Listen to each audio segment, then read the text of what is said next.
The blood-soaked telegram shook in Beatrice Nichols' hands as she read the devastating news for the 5th time.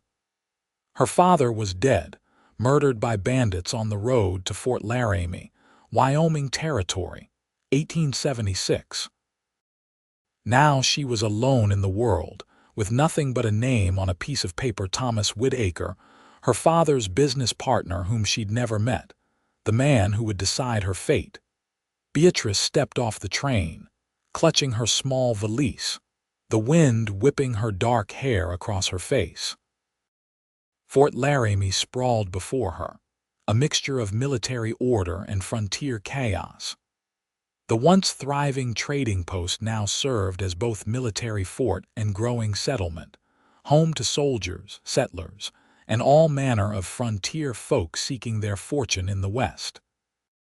Her black mourning dress felt suffocating in the summer heat. At 22, Beatrice had spent her entire life in Boston, sheltered by her father's wealth and position. Now she found herself a continent away from everything familiar, with only her father's cryptic final instructions to guide her. "Miss Nichols," a gruff voice called from behind her. Beatrice turned to see a man in his late 30s, weather-beaten but well-dressed in a way that spoke of business rather than cowboy. "I'm Walter Jenkins, Mr. Whitaker's associate. He sent me to collect you. How did you know who I was?" she asked, her voice barely audible over the train's departing whistle. Jenkins gestured to her mourning dress and city attire. "Not many Boston ladies arriving in Fort Laramie today. My condolences about your father." He reached for her bag, but Beatrice instinctively flinched away. Jenkins pulled back his hand, a look of understanding crossing his face. "The wagon's this way, madam. Mr. Whitaker is eager to meet you." The ride through town was a blur of wooden buildings, dusty streets, and curious stares.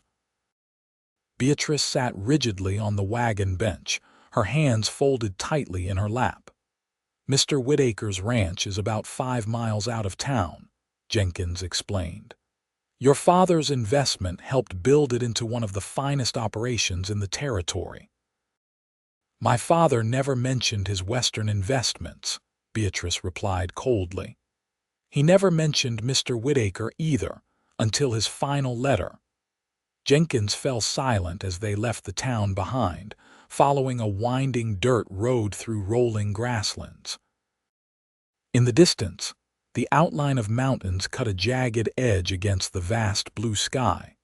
When they crested a small rise, Beatrice saw the ranch spread before them, a large main house built of sturdy logs, several outbuildings, corrals filled with horses, and cattle dotting the hillsides beyond. "Welcome to the Broken W," Jenkins said as they approached. As the wagon pulled into the yard, a tall man emerged from the barn. Beatrice's breath caught. Even from a distance, she could tell he was different from the businessmen she knew in Boston.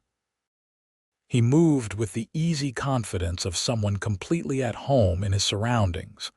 Thomas Whitaker approached the wagon, removing his hat as he neared. His face was tanned from the sun, with lines at the corners of his eyes that spoke of squinting across vast distances.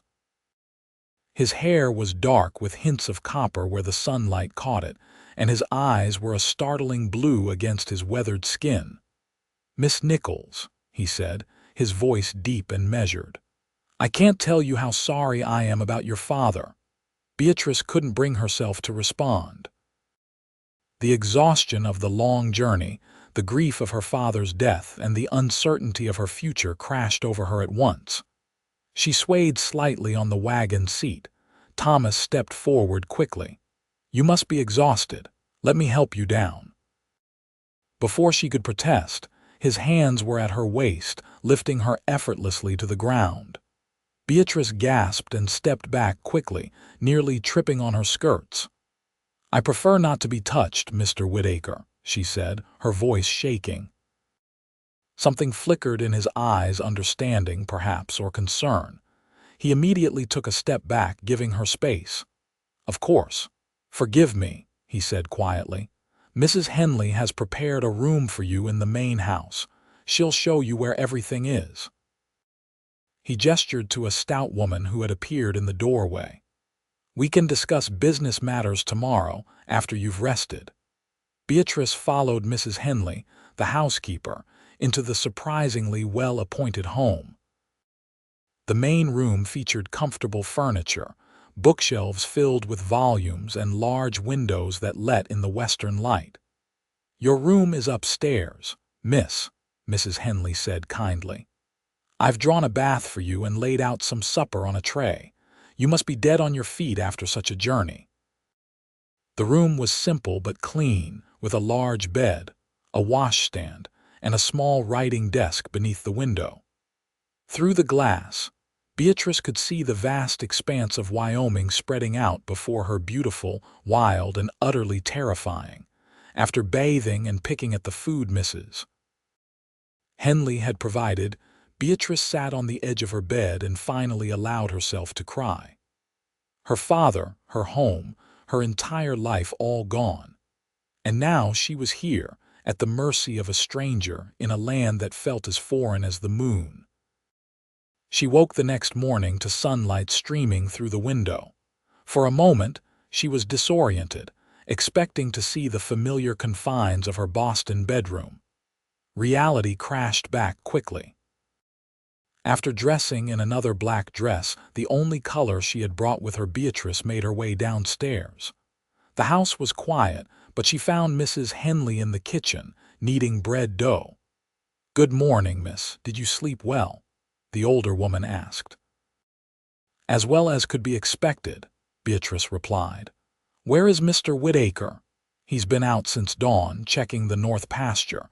Said to tell you he'd be back for dinner at noon to discuss matters with you." Mrs. Henley pushed a cup of coffee and a plate of eggs and bacon toward her. "You should eat something, miss. You're thin as a rail."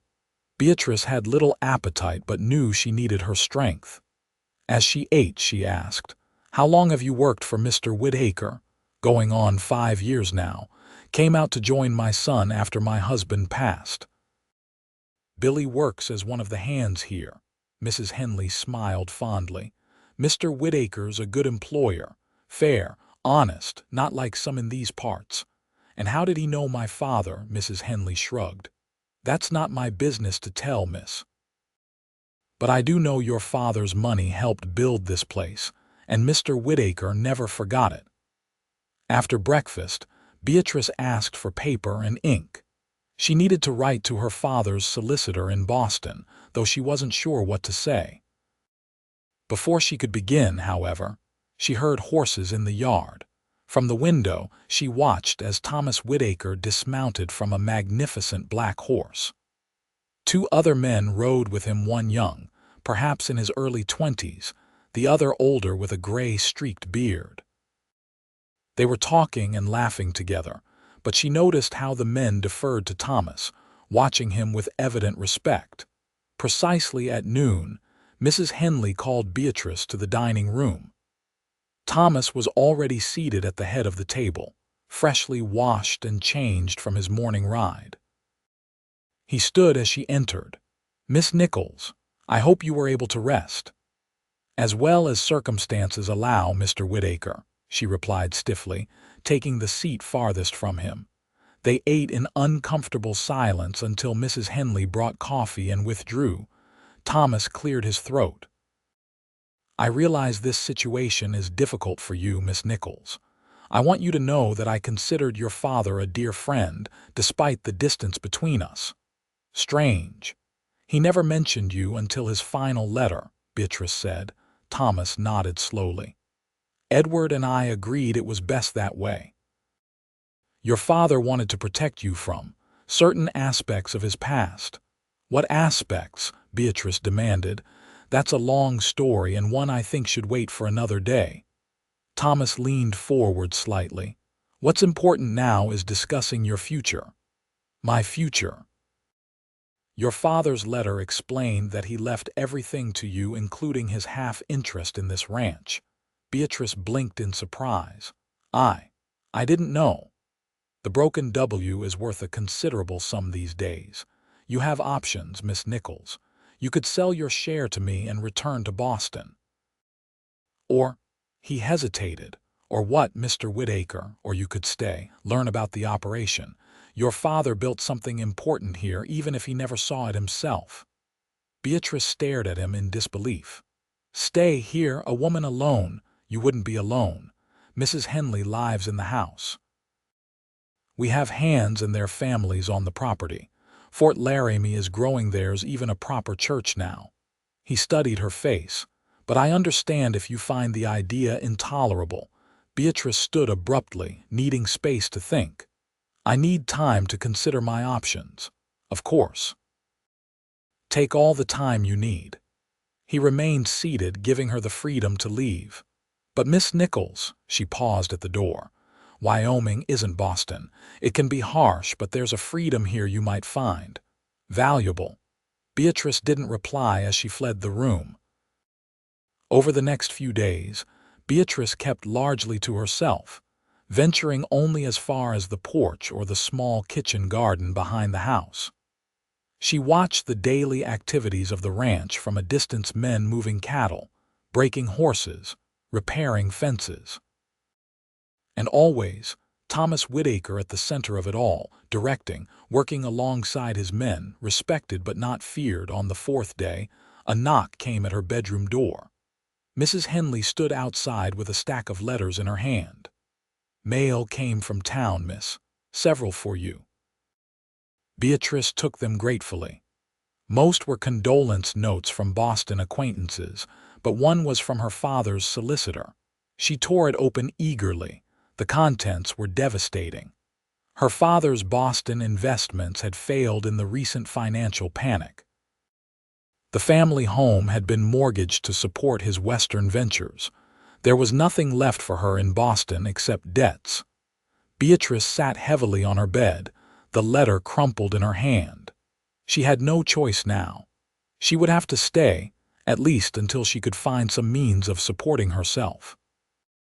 That evening she joined Thomas for dinner for the first time since their initial meeting. He looked surprised but pleased when she entered the dining room. Miss Nichols, he said, rising, it's good to see you.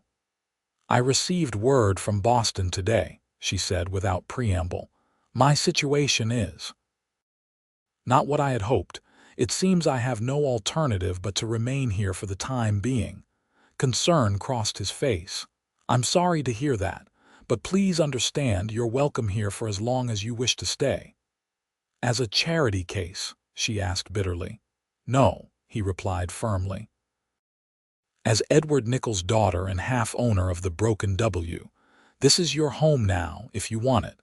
They ate in silence for a while before Thomas spoke again. Tomorrow I'm riding out to check the northern boundary.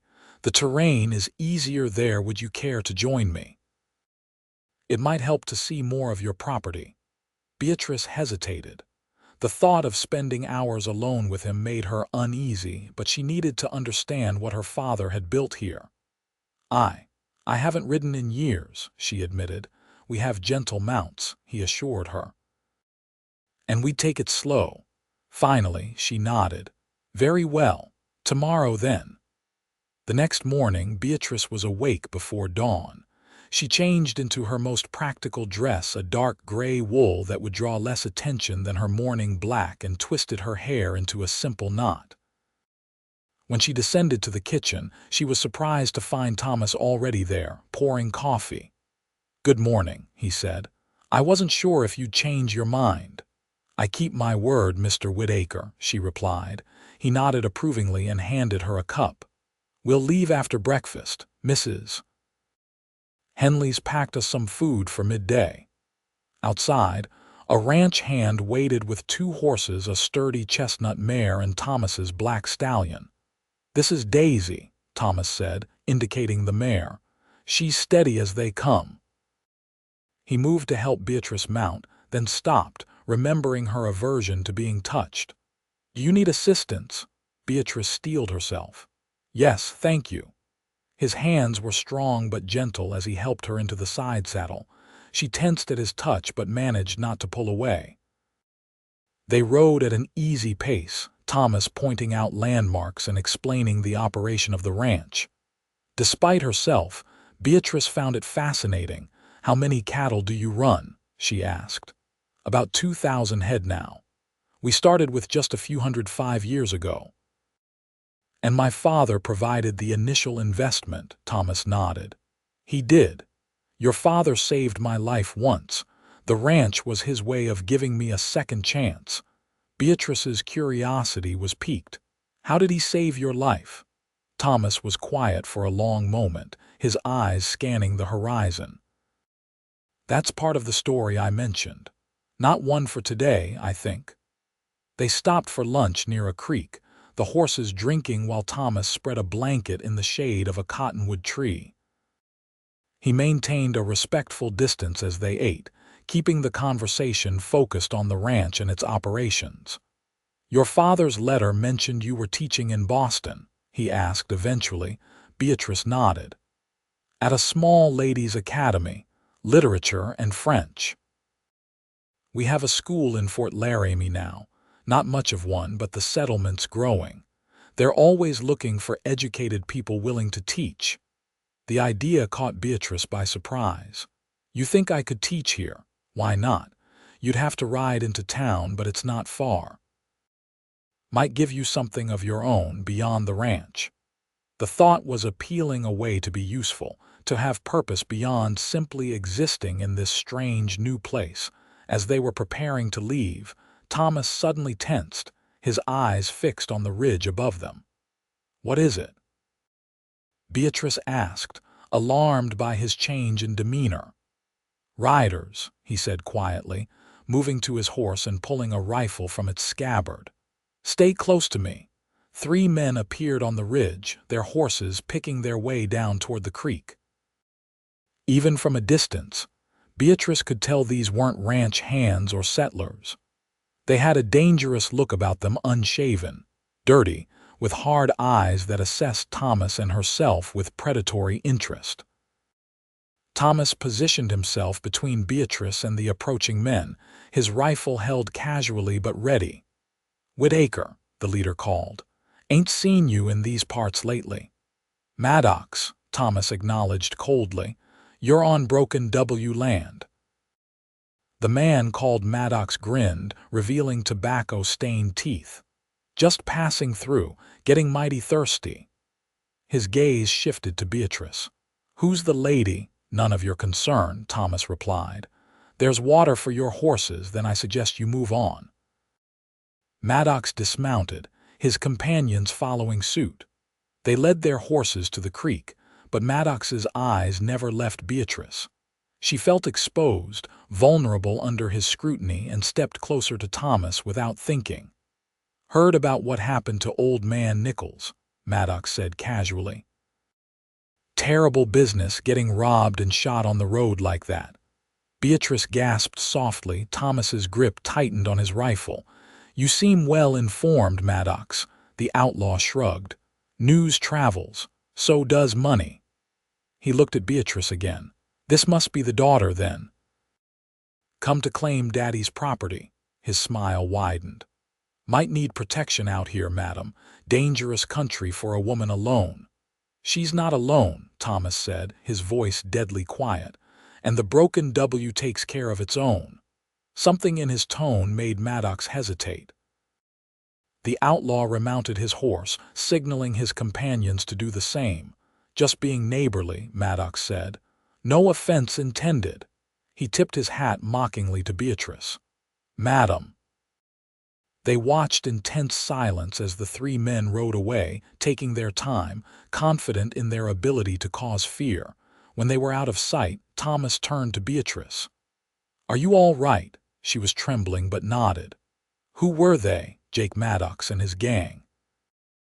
They operate in these parts, rustling, robbery." He helped her onto Daisy, his movements efficient but gentle.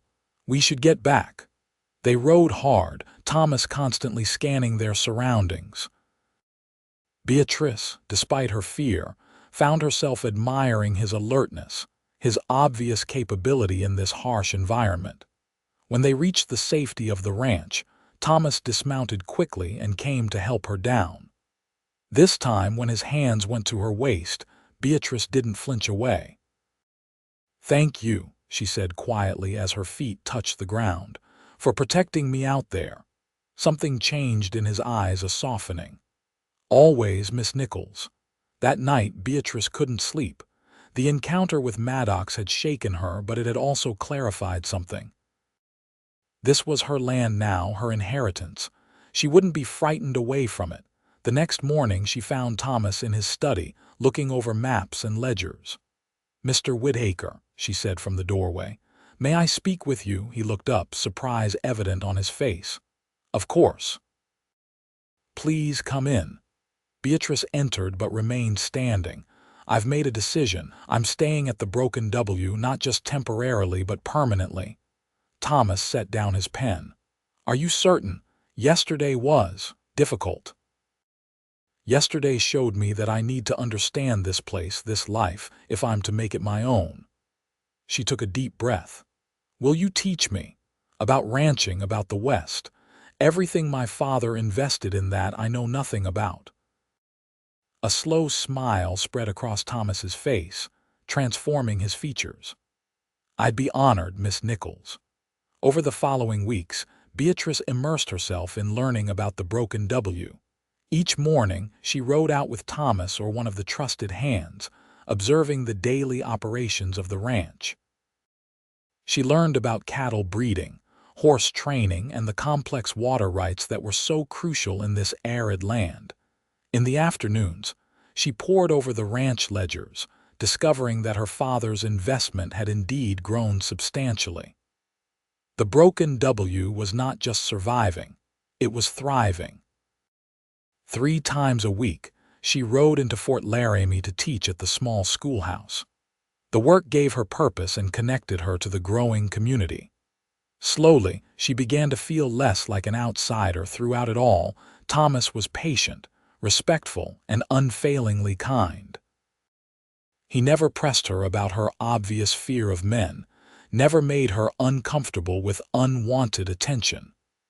Instead, he treated her as a partner, valuing her opinions and encouraging her growing confidence. One evening, as they sat on the porch watching the sunset paint the distant mountains, Thomas finally asked the question that had hung between them. "Miss Nichols, Beatrice, if I may, would you tell me why you flinch whenever a man comes near you?" Beatrice stiffened, her fingers tightening on her cup of tea.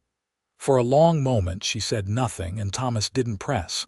Finally she spoke, her voice barely audible. "When I was 17, my father had a business partner named James Harrington. He was attentive to me.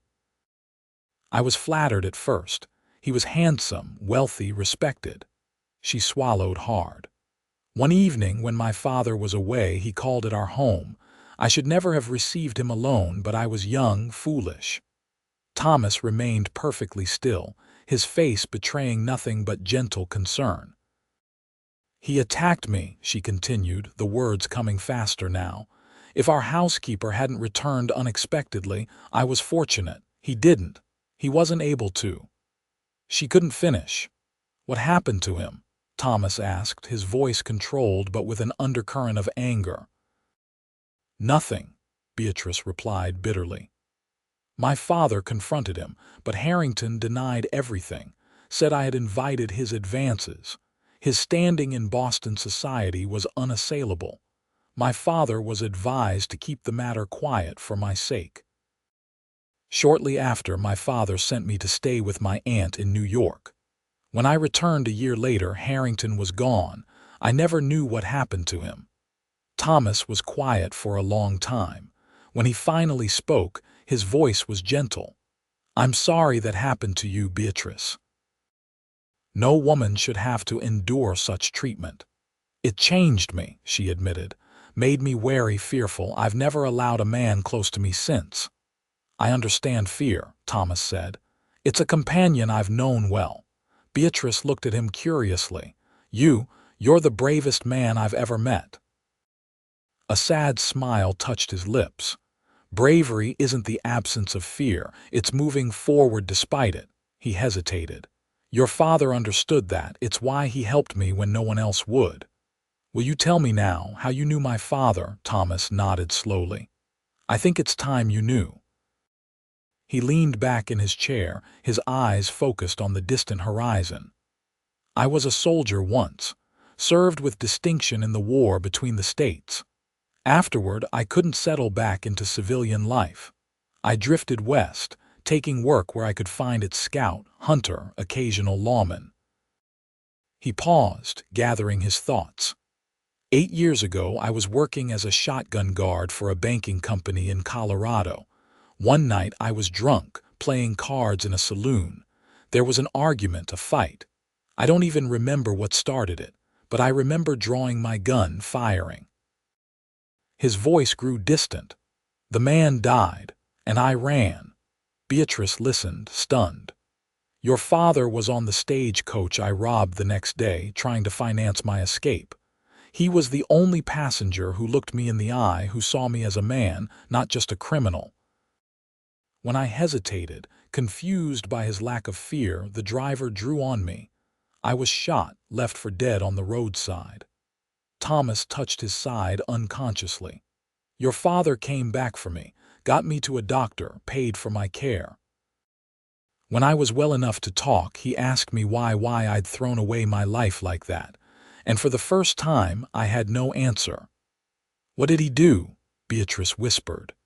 He offered me a choice: face justice for what I'd done, or come to Wyoming and start again, build something honorable. He would provide the money, but I would do the work. Thomas smiled sadly. He saved more than my life that day. He saved my soul.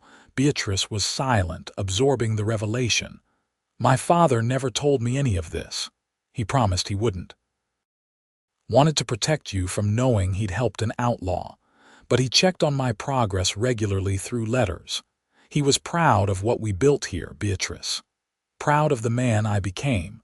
And the man you killed. His family. Your father made anonymous restitution to his widow and children. More money than they would have seen in a lifetime. It doesn't erase what I did, but... He trailed off. Thank you for telling me the truth, Beatrice said after a long silence. Thomas nodded, standing slowly. I understand if you want to leave now, knowing what I was, what I did. No, she said firmly. My father was a good judge of character. He saw something in you worth saving. I see it too. Their eyes met, and something passed between them: an understanding, a recognition of shared pain and the possibility of healing. As autumn approached, life at the Broken W settled into a rhythm. Beatrice had proven herself a quick study, earning the respect of the ranch hands with her determination and intelligence. Her fear of men hadn't disappeared, but it had lessened, particularly with those she saw daily. With Thomas, the change was most pronounced. She no longer tensed when he helped her mount her horse or handed her a cup of coffee. Their conversations flowed more easily, covering everything from books to politics to the future of the ranch. Sometimes, when he thought she wasn't looking, she caught him watching her with an expression she couldn't quite decipher. One crisp September morning, they rode out to check on a new calf born the previous night. The air was cool, the sky a brilliant blue, and the prairie grasses had begun to turn golden in the changing season. Winter comes early here, Thomas remarked as they dismounted near the small creek where the mother cow was grazing, her calf nursing vigorously at her side. We'll need to move the herd to the lower pastures soon. Beatrice watched the calf with delight. He seemed strong. Thomas corrected with a smile. And yes, she's doing well. They sat by the creek, sharing a canteen of water and watching the animals. Beatrice found herself studying Thomas's profile, the strong line of his jaw, the way the sun brought out the copper highlights in his hair. What will you do when winter comes? He asked suddenly. The school will close when the snow gets too deep. I hadn't thought about it, she admitted. I suppose I'll have more time to learn about the business side of the ranch. Thomas nodded. Winter evenings are long here, but we have books, music. Mrs. Henley makes a fine Christmas dinner.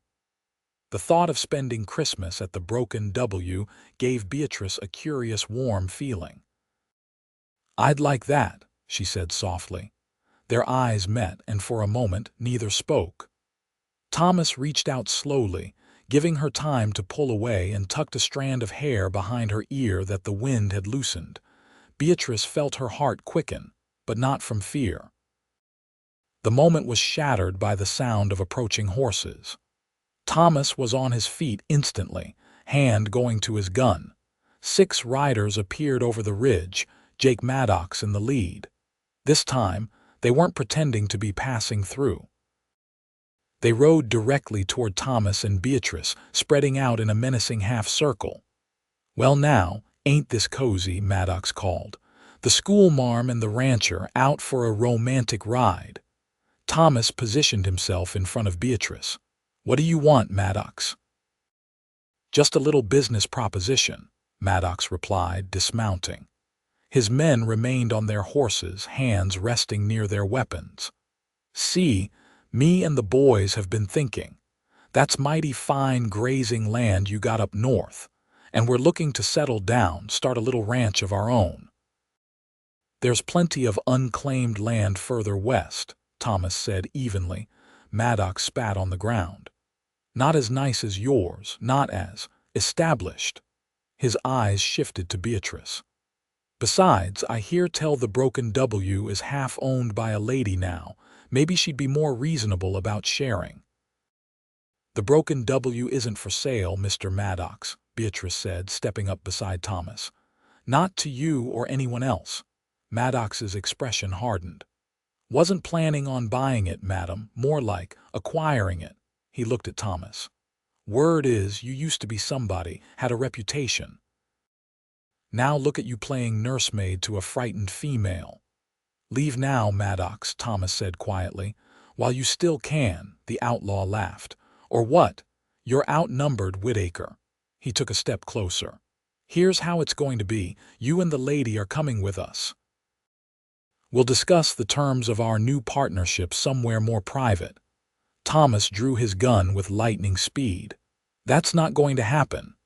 The tension crackled in the air. Beatrice held her breath, terrified but determined not to show it. Suddenly, the crack of a rifle echoed across the valley. One of Maddox's men cried out, clutching his arm. More shots followed in quick succession. 3 riders appeared on the opposite ridge, ranch hands from the Broken W. In the momentary confusion, Thomas pushed Beatrice toward the horses. "Go. Ride for the ranch," he shouted, firing at Maddox, who was diving for cover. Beatrice hesitated, unwilling to leave him. "Go," Thomas insisted, his eyes meeting hers for a fleeting second. She mounted Daisy and spurred her toward the approaching ranch hands, ducking low in the saddle. Behind her, gunfire erupted as Thomas engaged the outlaws, buying her time to escape. The ranch hands met her halfway, one of them Billy Henley. She realized, taking Daisy's reins. "Are you hurt, Miss Nichols?" he asked urgently. "No, but Mr. Whitaker is still back there fighting them off." Billy nodded to his companions. "Pete, get Miss Nichols back to the ranch. Jack, come with me." The ride back to the Broken W was the longest of Beatrice's life. Every sound made her jump, expecting Maddox or his men to appear at any moment. When they finally reached the ranch yard, Mrs. Henley rushed out to meet them. "Lord have mercy, what happened?" she cried, helping Beatrice down from her horse. "Maddox and his gang," Beatrice explained breathlessly. "They ambushed us by the North Creek. Thomas, Mr. Whitaker stayed to fight them off. Billy and Jack went to help him." Mrs. Henley's face paled, but she remained calm. "Come inside, miss. There's nothing we can do but wait now." The next 2 hours were agony. Beatrice paced the porch, alternating between prayer and fear, while Mrs. Henley kept watch with her husband's old shotgun across her lap. Finally, horses approached. Beatrice ran to the edge of the porch, straining to see through the gathering dusk. 3 riders, Thomas in the lead, with Billy and Jack behind. Relief flooded through her as Thomas dismounted stiffly. There was blood on his shirt and his face was drawn with pain, but he was alive. Beatrice rushed down the steps without thinking. "You're hurt," Thomas grimaced. "Just a graze. Maddox is a poor shot, thankfully." He looked down at her, his eyes softening. "Are you all right?" "Yes, thanks to you." She hesitated, then took his arm. "Come inside. That needs cleaning." In the kitchen, Beatrice insisted on tending his wound herself. It was indeed just a graze along his ribs, but it had bled heavily. As she cleaned and bandaged it, her fingers trembled slightly. "What happened after I left?" she asked. Maddox and his men retreated when Billy and Jack showed up. They were outnumbered then. Thomas winced as she applied antiseptic. "But they'll be back. This isn't over." "Why do they want the broken W so badly?" Thomas sighed. "It's not just the land. Maddox has a personal grudge against me. We have history." Beatrice paused in her ministrations. "What kind of history?" "Before your father found me, I rode with Maddox for a short time. When I left to start the ranch, he took it as a betrayal." Thomas looked away. "I've changed since then." "He hasn't." Beatrice finished bandaging his side in silence, absorbing this new piece of information. It should have frightened her, knowing Thomas had once been part of Maddox's gang, but somehow it didn't. The man he was now, the man who had risked his life to protect her, was the one who mattered. "What will we do now?" she asked. "First thing tomorrow, I'm riding to Fort Laramie to speak with the sheriff. It's time Maddox answered for his crimes." "I'm coming with you," Beatrice said firmly. Thomas looked as if he might argue, then nodded. "We'll leave at first light." That night, Beatrice found sleep elusive. Every creak of the house, every whisper of wind seemed like a threat. Near midnight, she gave up and went downstairs for a cup of tea. She was surprised to find Thomas in the kitchen, similarly sleepless, a cup of coffee in his hands. "Couldn't sleep either?" he asked as she entered. Beatrice shook her head, moving to the stove to heat water. "Every time I close my eyes, I see Maddox and his men." "I've posted extra guards tonight," Thomas assured her. "The ranch is safe." They sat in companionable silence for a while, the kitchen warm and quiet around them. "I'm scared, Thomas," Beatrice admitted finally, using his given name for the first time. "Not just of Maddox, of everything. This life is so different from what I knew, so unpredictable, dangerous." "It can be," he acknowledged. "But it can also be beautiful, free, full of possibilities that don't exist back east." "Like what?" she asked softly. Thomas considered for a moment. "Like building something that's truly yours, making your own rules. Finding out who you really are, not who society expects you to be." Beatrice smiled faintly. "Is that what happened to you, in a way? Your father gave me a chance to discover the man I could be, not just the man I'd been." He looked at her intently. "You're stronger than you know, Beatrice. I've seen it every day since you arrived. I don't feel strong. Yet you faced down Maddox today without flinching. You've adapted to a life completely foreign to you. You've overcome fear after fear." His voice was warm with admiration. "That's real strength." Their eyes met across the table and something shifted between them. Beatrice felt a flutter in her chest that had nothing to do with fear. "I'm scared of men," she whispered, the confession slipping out unbidden. Thomas didn't look away. "Then I'll wait until you're not," he said simply. The words hung in the air between them, filled with promise and understanding. Beatrice felt tears prick her eyes at the depth of patience and compassion in his gaze. "Thank you," she whispered. The ride to Fort Laramie the next morning was tense but uneventful. The sheriff, a grizzled veteran named Harkins, listened to their story with growing concern. "Maddox has been a thorn in my side for years," he said, stroking his mustache. "But he's slippery.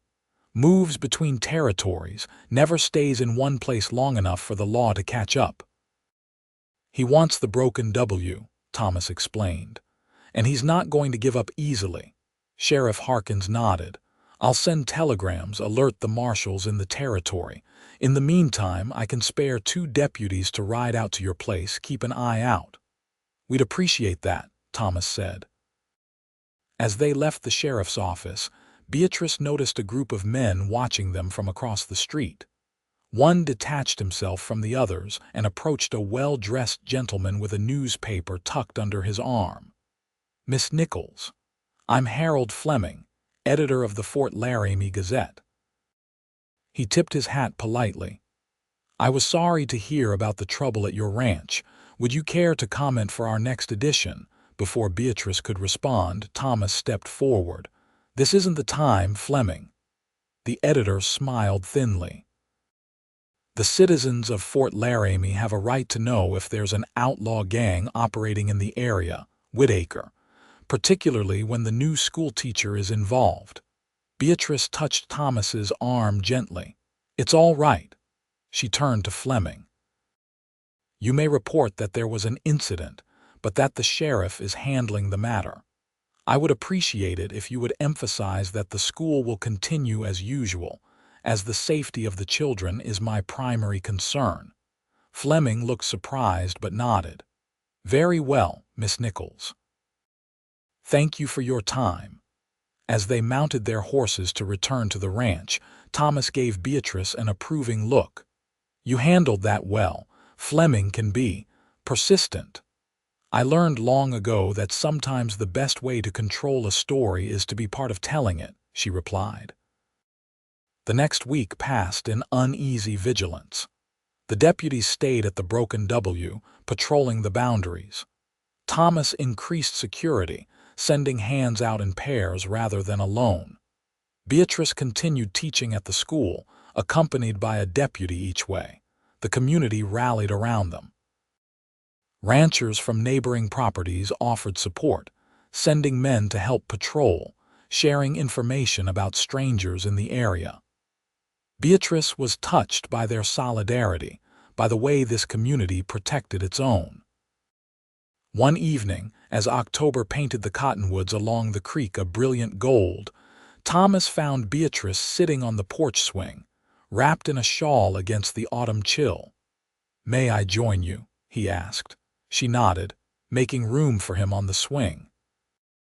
They sat in comfortable silence for a while, watching the sunset paint the western sky in shades of orange and purple. "Winter will be here soon," Thomas commented. "First snow usually comes by early November." "I've never spent a winter in the West," Beatrice said. "Is it very harsh?" "It can be. Blizzards sometimes last for days.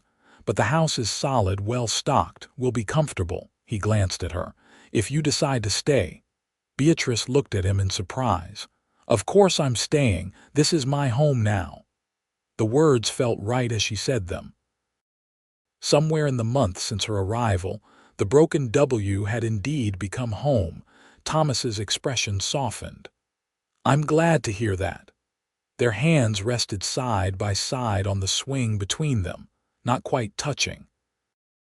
After a moment's hesitation, Beatrice moved her hand slightly, letting her pinky finger brush against his. It was a small gesture, but Thomas understood its significance.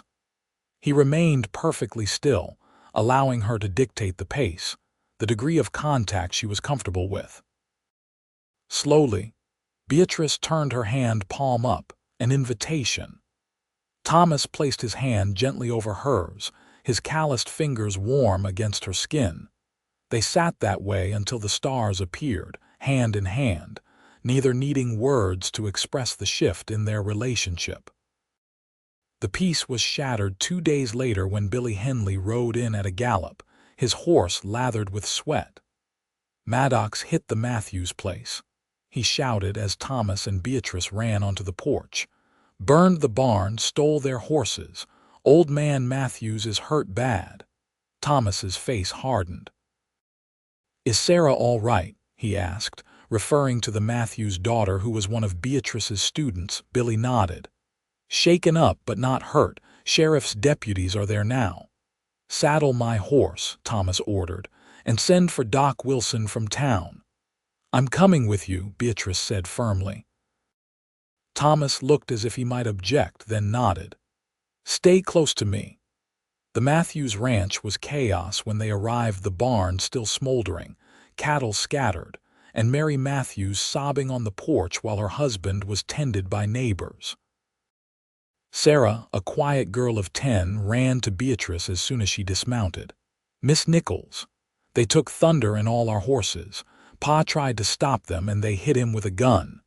Beatrice knelt to embrace the child. "I'm so sorry, Sarah. Are you hurt?" The girl shook her head. "I hid in the root cellar like Ma always told me to if there's trouble." "That was very brave and smart," Beatrice assured her. Thomas conferred with the sheriff's deputies, his expression growing grimmer by the minute. When he returned to Beatrice, his eyes were hard with anger. "Maddox left a message," he said quietly, leading her away from Sarah. "Said the Matthews place was just the beginning, that anyone who stands with the broken W will suffer the same fate." Beatrice felt cold despite the autumn sunshine. "This is because of us." "Because of me," Thomas corrected. "Maddox wants me to know he can hurt people I care about."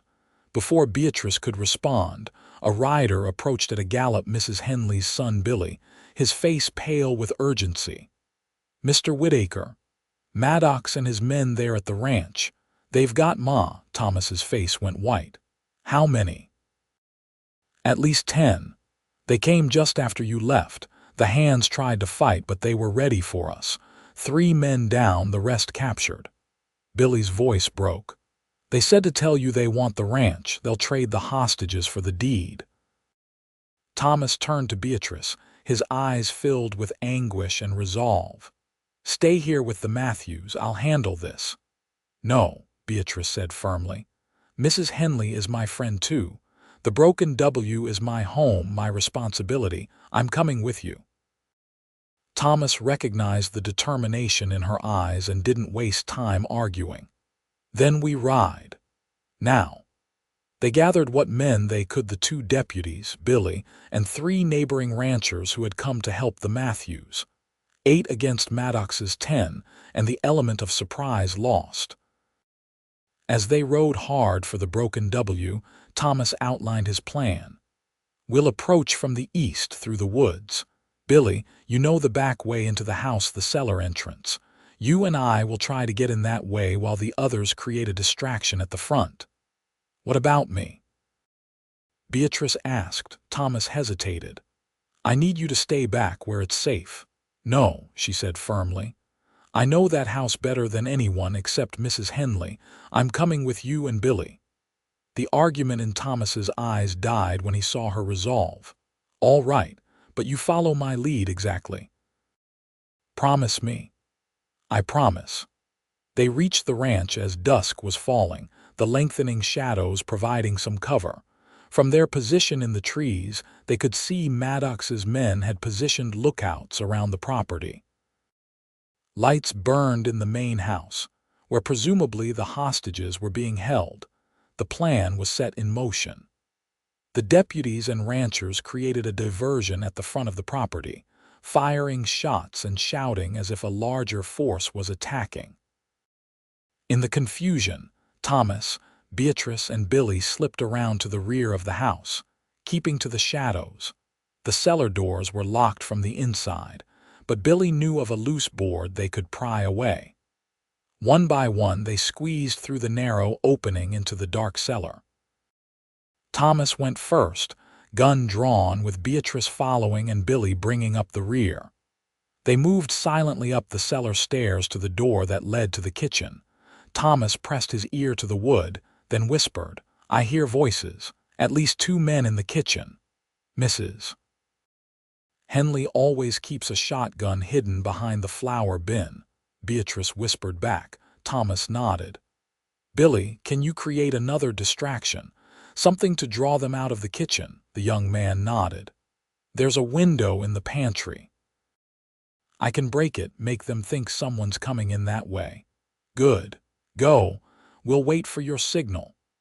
Billy slipped away, disappearing into the shadows of the cellar. Moments later, they heard the crash of breaking glass, followed by shouts from the kitchen. Now, Thomas whispered, easing the door open. The kitchen was empty, the men having run to investigate the noise. Thomas moved quickly to the flour bin, retrieving the hidden shotgun and handing it to Beatrice. "Stay here," he ordered.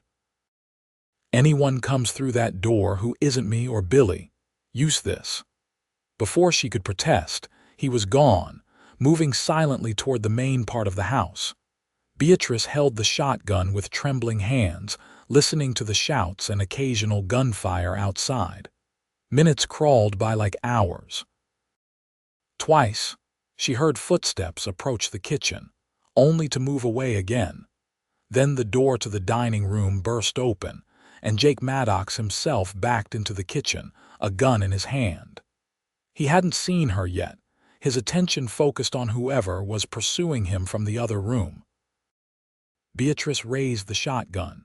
"Don't move, Mr. Maddox," she said, her voice steadier than she felt. The outlaw froze, then slowly turned to face her. A cruel smile spread across his face when he saw her. "Well, well, the schoolmarm has teeth." He took a step toward her. "You won't shoot me, lady, you don't have it in you." Beatrice cocked the shotgun, the sound loud in the quiet kitchen. "I've been practicing," she said. "And at this distance, I don't need to be a very good shot." Something in her eyes must have convinced him she was serious, because Maddox stopped advancing. "Where are Mrs. Henley and the others?" Beatrice demanded. "Locked in the pantry," Maddox replied. "Unharmed, for now." He studied her with calculating eyes. "You know, this doesn't have to end badly. Just tell Whitaker to sign over the ranch and everyone walks away." "That's not going to happen." Thomas's voice came from the doorway behind Maddox. He had his gun trained on the outlaw's back. "Drop your weapon, Jake." For a tense moment, it seemed Maddox might resist. Then slowly he lowered his gun to the floor. "It's over," Thomas said. "Your men outside are either captured or fled. The sheriff will be here any minute." Maddox's face twisted with hatred. "It's never over, Whitaker. Not between us." "It is this time," Thomas replied evenly. "Billy, get some rope." As Billy secured Maddox's hands, Thomas moved to Beatrice's side. "Are you all right?" she nodded, lowering the shotgun. "The others are in the pantry." Together they freed Mrs. Henley and the ranch hands, all shaken but unharmed. Outside, they found the deputies and ranchers had indeed captured or driven off Maddox's gang. Though not without cost, one of the deputies was wounded, though not seriously. By morning, Sheriff Harkins had arrived with reinforcements. Maddox and 3 of his captured men were loaded into a prison wagon for the journey back to Fort Laramie. "He'll hang this time," the sheriff told Thomas. "Kidnapping, arson, assault, we've got him dead to rights." As the wagon pulled away, Thomas stood with his arm around Beatrice's shoulders, both watching in silence until it disappeared from view. "It's really over," Beatrice said finally. Thomas nodded. "Yes, thanks in no small part to you." He looked down at her with pride. "You were magnificent, Beatrice, fearless." She smiled faintly. "Not fearless, but I'm learning that being afraid doesn't mean you can't also be brave." He drew her closer and she leaned into him, finding comfort in his strength, his steadiness. "What happens now?" she asked. "Now," Thomas replied, "we rebuild. Together." The first snow fell 2 weeks later, blanketing the broken W in pristine white. Repairs to the ranch had been completed with the help of neighbors, and life was returning to normal. The Matthews family was recovering, with Thomas providing horses from his own stock to replace those stolen by Maddox. Beatrice stood at the window of the main house, watching the snowflakes swirl in the wind. Winter had arrived in earnest, bringing with it a sense of peace and new beginnings. She heard Thomas's footsteps behind her but didn't turn, enjoying the gentle anticipation of his presence. "Beautiful, isn't it?" he said, coming to stand beside her at the window. "Yes, different from Boston's snow, wilder somehow," Thomas chuckled. "Everything's wilder out here." They stood in comfortable silence for a while, watching the storm. "The school's closed until spring now," Beatrice said. "Sheriff Harkins brought word from town yesterday." "What will you do with all that free time?" Thomas asked, a smile in his voice. Beatrice turned to face him. "I was thinking of learning more about cattle breeding. You mentioned expanding the herd next year." Thomas's smile deepened. "Did you now? Well, there's no better time to learn than winter. Lots of reading, planning. And I thought perhaps we might plan some improvements to the house as well." "What kind of improvements?" Beatrice took a deep breath. "Perhaps another bedroom for the future." Thomas went very still, his eyes searching hers. "Beatrice, are you saying—" "I'm not scared anymore, Thomas," she said softly. "Not of you, not of us." He reached for her slowly, giving her time to pull away if she wished. When she didn't, he drew her gently into his arms. "Beatrice Nichols, I have loved you since the day you stood up to me on that wagon seat and told me not to touch you." His voice was rough with emotion. "I would have waited forever if needed." "Thank you for waiting," she whispered, "for understanding, for showing me what a good man truly is." When his lips met hers, it was gentle, tentative, a question rather than a demand. Beatrice answered by leaning closer, her arms sliding around his neck, her heart racing not with fear but with joy. They were married on Christmas Day in the parlor of the Broken W, with Mrs. Henley weeping happily and the ranch hands dressed in their Sunday best. The Methodist minister rode out from Fort Laramie, despite the snow, declaring it a privilege to unite two people so clearly meant for each other.